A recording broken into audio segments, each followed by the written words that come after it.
దగ్గరికి స్టిచ్చింగ్ వచ్చే కస్టమర్స్ మీరు పీకో నేర్పిస్తారా, పీకో ఎలా నేర్చుకోవాలా, నేను పీకో మిషన్ తెచ్చుకోవాలనుకుంటున్నాను అంటారు.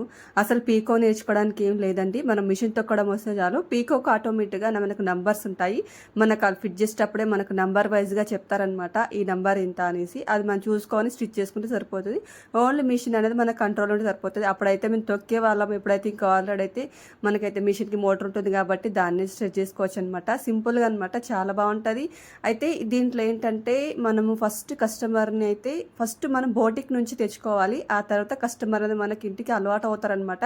ఫస్ట్ మనం తీసుకురాగానే మనకైతే కస్టమర్స్ రారు కదా. కొంచెం బోటిక్ నుంచి మనం అలవాటు అయిన తర్వాత అప్పుడు కస్టమర్ అనేది మన ఇంటికి వస్తూ ఉంటారు అనమాట. ఇంకా ఈవినింగ్ అయితే నేను సంకష్టహర చతుర్దశి అనమాట. నిన్న పూజ కూడా చేసుకున్నాను. మధ్యాహ్నం అంతా ఆపాని ఇంకా ఈవినింగ్ వచ్చేసరికి పూజ అయితే చేసుకున్నాను. చాలా బాగుంటుంది. మంత్లో వన్స్ వస్తుంది అనమాట సంకష్టహర చతుర్దశి. నాది అయితే 3వ నెల అయితే అయిపోయిందనమాట.